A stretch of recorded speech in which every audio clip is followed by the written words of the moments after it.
certified. I can't fuck with none of these lanes, they a fucking lame.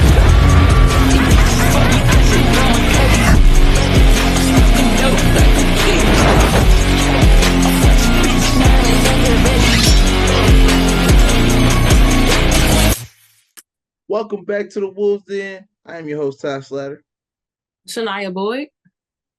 And if you haven't already, make sure you follow the Indianapolis Wolves GTA Sports Network, GTA Heat Check. Like, comment, subscribe, GTA Sports on YouTube. And don't forget to check out TopSlatter.com for all things world sports now.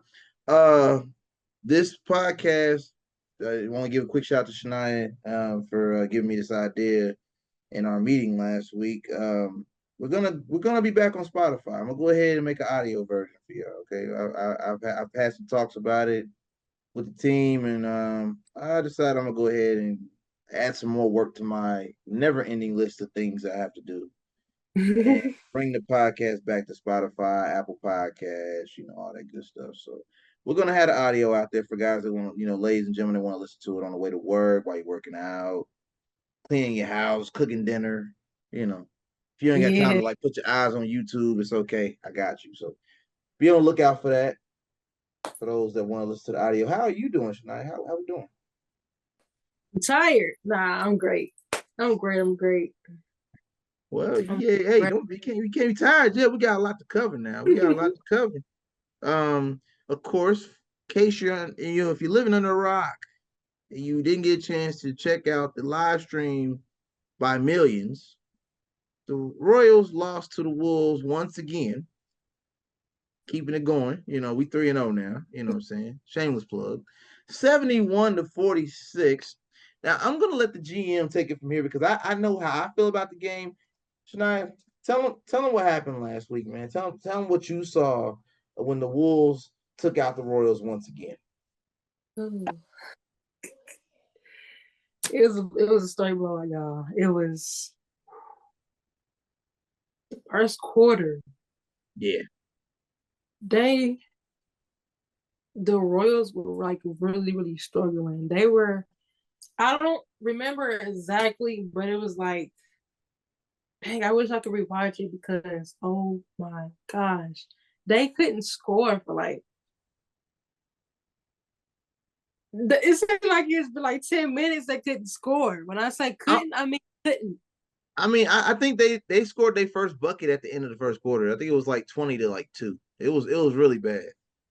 I know it was 38-11 at the half or something like that. So they didn't score much that whole first half, to be honest.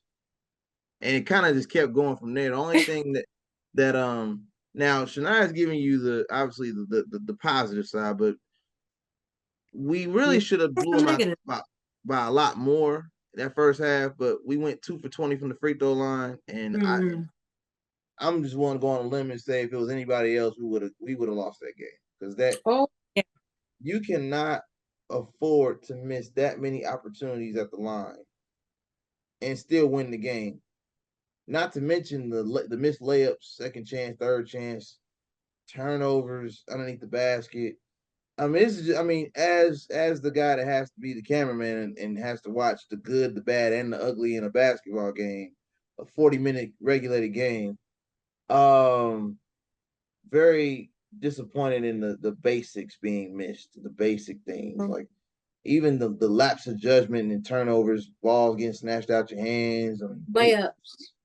People were looking for the fouls and weren't getting them. So instead of playing to score or playing to win, you're playing to get calls and they're not giving them to you. So instead of adapting your game, you're getting frustrated. Now the players arguing with the ref, the coaches arguing with the refs. It just, it kind of makes the atmosphere real, real foggy. It makes it hard to see the game for what it's supposed. The beauty of the game when you're arguing for calls that really shouldn't matter because you should be hitting your free throws and hitting your layups.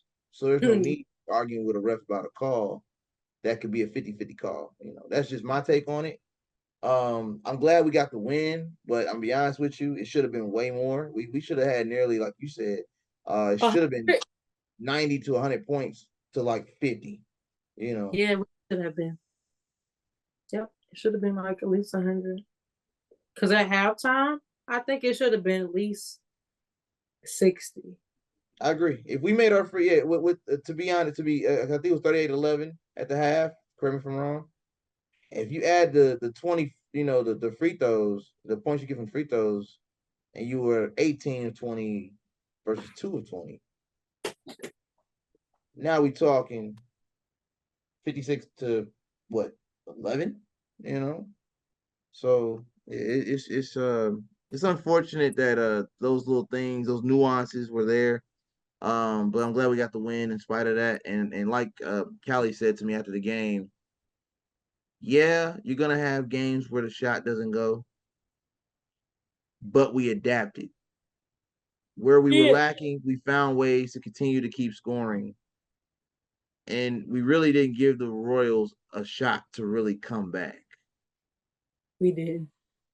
We did In not. spite of all the and I will say this, we improved our free throw shooting the second half. Just a little bit. We Just a little made bit. more. We made more. I will say the ones that were missing on the first half, they made more free throws the second half. I will say that we did make more free throws the second half, and we missed less layups the second half, from what I remember. It wasn't as frequent. It was still there, but it wasn't as bad.